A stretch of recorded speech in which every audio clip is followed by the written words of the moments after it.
అప్పుల బాధలు వెంటాడుతున్నాయా? అయితే 6 JVR వారి జాతిరత్నాలు ధరించండి. రైట్, బ్రేక్ న్యూస్ చూస్తున్నాం మనం టీవీ స్క్రీన్ పై. పూణేకి చెందిన 26 ఏళ్ల కేతన్ అగర్వాల్ ఒక పెద్ద రియల్ ఎస్టేట్ బిజినెస్ మ్యాన్. జీవితంలో ఎంతో ఉన్నత స్థానంలో ఉన్న కేతన్కు ఇటీవలే ఒక అమ్మాయితో పెళ్లి నిశ్చయమైంది. సో ఇరు కుటుంబాలు ఎంతో సంతోషంగా నవంబర్లో ఉదయ్పూర్లోని ఒక లగ్జరీ ప్యాలెస్లో గ్రాండ్గా పెళ్లి చేయడానికి ఏర్పాట్లు కూడా చేసుకుంటున్నారు. అందరూ పెళ్లి హడావుల్లో చాలా బిజీగా ఉన్నారు కూడా ఒక రకంగా చెప్పాలంటే. ఇక్కడ ట్విస్ట్ ఏంటంటే జూన్ 19న కాబోయే భార్య పుట్టినరోజును చాలా గ్రాండ్గా సెలబ్రేట్ చేసుకుందాం అనుకున్నాడు ఏదో అప్కమింగ్ వాళ్ళ ఫియాన్సీ కేతన్. సో జూన్ 18న తన కాబోయే భార్యను కొందరు ఫ్రెండ్స్ని తీసుకొని చారిత్రక లోహగఢ్ కోటకు వెళ్ళాడు. అక్కడే సీన్ రివర్స్ అయింది. కోట పైనుంచి దాదాపుగా 400 అడుగుల లోతు లోయలో పడి కేతన్ అక్కడికక్కడే మృతి చెందాడు. కేతన్ చనిపోగానే కాబోయే భార్య పోలీసుల ముందు ఒక కట్టుగా తల్లింది. మేమంతా ట్రెక్కింగ్కి వచ్చాం, కేతన్ నన్ను ఫోటోలు తీస్తున్నాడు. ఆ సమయంలో ఒక్కసారిగా పెద్ద గాలి వీచడంతో బ్యాలెన్స్ తప్పి లోయలో పడిపోయాడంటూ ఏడ్చింది. మొదట పోలీసులు కూడా దీన్ని ప్రమాదంగానే భావించారు. కానీ సీన్ కట్ చేస్తే విచారణ సమయంలో ఆ యువతి ప్రవర్తనపై పోలీసులకు గట్టి అనుమానం వచ్చింది. ఆమె మాటల్లో పొంతన లేకపోవడంతో పోలీసులు తమదైన శైలిలో నిలదీశారు. అంతే, అసలు నిజం కక్కేసింది. అది ప్రమాదం కాదు, పక్కా ప్లాన్ ప్రకారం చేసిన హత్య అని. సో తన ప్రియుడితో కలిసి జీవించడానికే కాబోయే భార్య ఈ ఘాతకాన్ని కొడిగట్టింది. ప్రియుడితో కలిసి కేతన్ను కొండపై నుంచి నెట్టేసి చంపేసినట్లు కూడా పోలీసులు నిర్ధారించారు. ప్రస్తుతం కేతన్కు కాబోయే భార్య ఆమెకు సహకరించిన ప్రియుడిని ఇప్పుడు పోలీసులు అరెస్ట్ చేశారు. నమ్మి వెళ్ళిన వ్యక్తే నట్టేయటం ఉంచాడంటే ఇదేనేమో నిజంగా. సో పెళ్లి పీటలు ఎక్కాల్సిన వరుణ్ణి కాబోయే వధువే కాటికి పంపిన ఈ ఘటన ఇప్పుడు పూణేలో తీవ్ర కలకలం రేపుతోంది.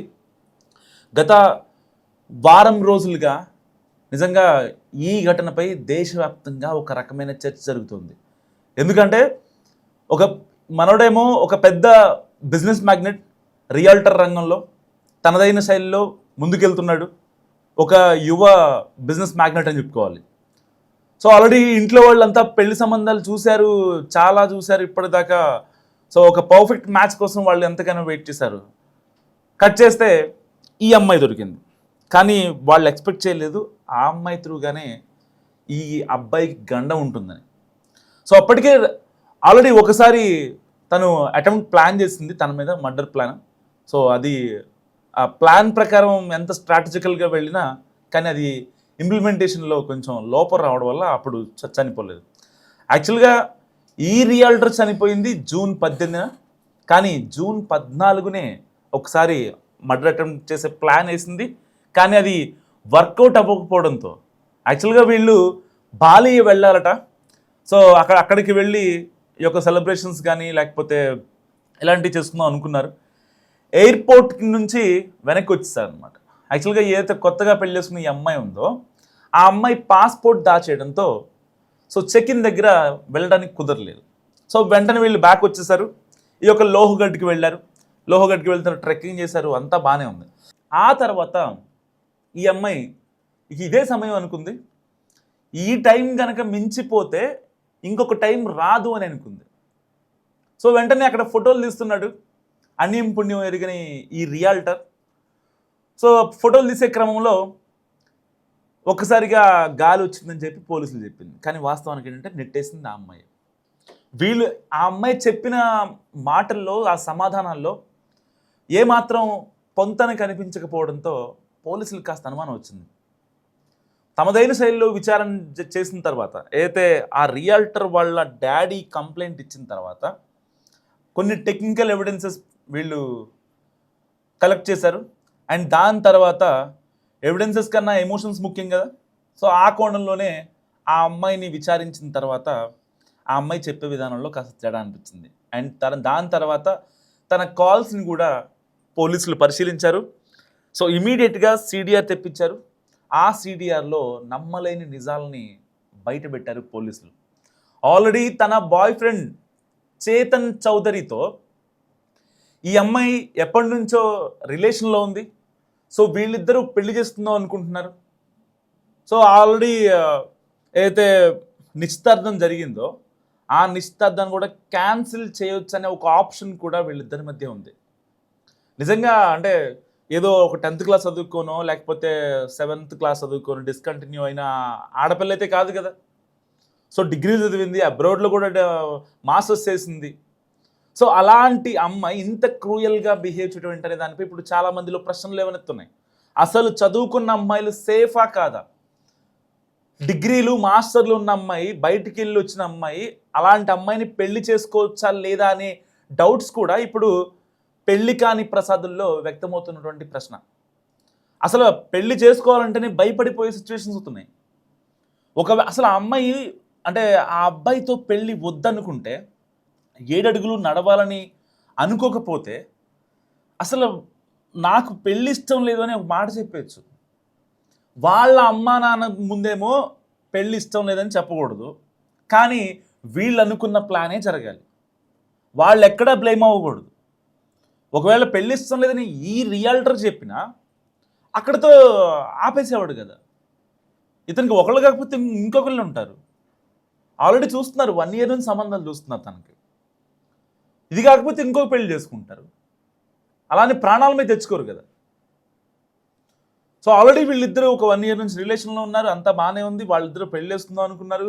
అండ్ వాళ్ళ ఇంటికి కూడా ఒకసారి తీసుకెళ్లే క్రమంలో కూడా ఆ అమ్మాయి మళ్ళీ లేదు, సరిగ్గా నాకు ఇదే టైంలో ఇట్లా నిశ్చితార్థం అయింది, సో ఇప్పుడు వద్దు, నేను ఒక ప్లాన్ చెప్తానని చెప్పి ఆ అమ్మాయి ఇలాంటి క్రైమ్ ప్లాన్ వేసింది. అంటే ఒక రకంగా ఈ ప్రీ వెడ్డింగ్ షూట్స్ అంటారు కదా, ఈ ఒక ప్రీ వెడ్డింగ్ మర్డర్ అనుకోవచ్చు ఒక రకంగా.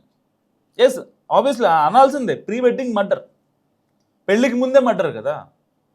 ఆల్రెడీ వాళ్ళ దగ్గర అన్ని ఆప్షన్స్ పెట్టుకొని కూడా కేవలం ఆ అమ్మాయి మైండ్ మొత్తం క్రైమ్ మీదే, వాడిని చంపాలనే ప్లాన్లోనే, లేకపోతే మా అమ్మోళ్ళు నా మీద ఎలాంటి కన్సర్న్ అంటే బ్యాడ్గా ఏం అనుకోకూడదు నా మీద, సో రేపొద్దున నేను ఏం చేసినా సరే మా ఇంట్లో వాళ్ళు వినేలా ఉండాలి అనే భావన మాత్రమే కనిపిస్తుంది తనలో.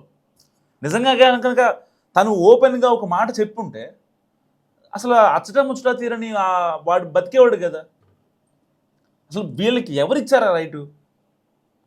అంటే అసలు సమాజం ఎడిపోతుంది వాస్తవానికి. ఇప్పుడు సుప్రీంకోర్టు చెప్పినా, ఎవరు పెద్దలు చెప్పినా, ఈ రోజుల్లో ఈ 5G జనరేషన్లో ఎవరైనా సరే, అంటే ఆల్మోస్ట్ వీళ్ళు ఒక పెద్ద రియాల్టర్స్, పెద్ద ఫ్యామిలీస్, అండ్ బయట చదువుకొని వచ్చారు, వెల్ ఎడ్యుకేటెడ్, జాబులు చేశారు. సో వాళ్ళకంటూ ఒక నెక్స్ట్ లెవెల్లో నాలెడ్జ్ ఉంటుంది, బయట సమాజానికి చెప్పేటువంటి ఒక నాలెడ్జ్ ఉంది వాళ్ళ దగ్గర. అంత నాలెడ్జ్ పెట్టుకొని వాళ్ళే తప్పులు చేస్తే అసలు ఏంటి, ఎంత దారుణంగా వాడిని చంపేశారు, ప్లాన్లు వేశారు, పథకాలు వేశారు, ఎన్నో స్ట్రాటజీలు. ఫ్యామిలీ అంతా కలిసి వెళ్దామనుకున్న బాలీ ట్రిప్ని కూడా క్యాన్సిల్ చేసి మరి ఇండియాలోనే చంపేశారు. వాడు చేసిన పాపం ఏంటి? నిజంగా చాలామంది పెళ్లి కాని ప్రసాదుల్లో ఎవరైతే 25 to 30 years మధ్యలో ఉంటారో, ఇప్పుడు వాళ్ళల్లో మెదులుతున్నటువంటి ప్రశ్న ఏంటంటే, హైదరాబాద్ లేకపోతే బెంగళూరు, చెన్నై, ఢిల్లీ, గుర్గావ్, పూణే, బాంబే ఇలాంటి మెట్రోపాలిటన్ సిటీస్లో ఉన్నటువంటి అమ్మాయిల్ని పెళ్లి చేసుకోవడం సేఫా, లేదంటే కనుక ఈ ఊర్లలో ఉండే ఏదైతే అలాంటి కాస్త చదువుకొని తల్లిదండ్రులకి రెస్పెక్ట్ ఇచ్చే వాళ్ళని చేసుకోవడం కరెక్టా అనే భావన ఇప్పుడు చాలా మందిలో మెదులుతోంది. నిజంగా అమ్మాయిలందరూ ఒక్క నిమిషం గమనించండి. అంటే ప్రతి ఒక్క అమ్మాయి ఇలాగే చేయాలని లేదు, కానీ మీకు ఆ సంబంధం కనుక ఇంట్లో చూసినటువంటి సంబంధం నచ్చకపోతే మీ ఇష్టాయిష్టాలను ఏంటో సరిగ్గా మీ వాళ్ళకైనా కన్వే చేసుకునేలా ఉండాలి. ఆ తర్వాత ఇలా చేసి మీరు అనవసరంగా మీ జీవితాన్ని పాడు చేసుకోవడం, అవతల వ్యక్తి జీవితాన్ని నాశనం చేయటం, అండ్ మీరు లైఫ్ లాంగ్ ఆ యొక్క గిల్టీ ఫీలింగ్తో ఉండాలి. చాలామంది పెడుతూ ఉంటారు ఇన్స్టాగ్రామ్లో నో గిల్టీ అని చెప్పి. పాస్ట్ ఇయర్స్లో ఎలాంటి గిల్టీ లేదంటారు, కానీ వాళ్ళ వెనకాల ఉండే మొత్తం ఈ గిల్టీలే. సో వాళ్ళు ఎక్కడికి వెళ్ళినా రేపొద్దున ఎంత హ్యాపీగా ఉన్నా, ఎంత ప్రశాంతంగా ఉన్నా వాళ్ళని వెంటాడుతూ ఉంటుంది. నేను ఒక నిండు ప్రాణాన్ని బలి తీసుకున్నానే అనే ఆలోచన చాలామందిని వెంటాడుతూ ఉంటుంది. నిజంగా క్షణికావేశంలో చేసే మిస్టేక్స్ ఇలాంటివి చాలా దారుణంగా వెళ్ళిపోతాయి. అంటే ఆ టైంకి అనుకుంటాం మనం ఈ చేస్తే ఎవరికి కూడా హామ్ అవ్వదు, మనం హ్యాపీగా సేఫ్గా బయటకు వచ్చేస్తాం అనుకుంటారు. కానీ మనం ఒకవైపు వేలు చూపిస్తే ఎలాగైతే మనకెళ్ళి 4 వేలు చూపిస్తాయో, అక్కడ జరిగే పని మీరు సేఫ్గా బయట రావడం అయితే, అక్కడ మనం ఎక్స్పెక్ట్ చేయింది దేవుడు రాసేది మాత్రం అది ఎప్పటికైనా పాపం పండుద్ది, మనమే బయటికి వెళ్తాం. నలుగురిలో ముద్దయిలా నిలబడతాం.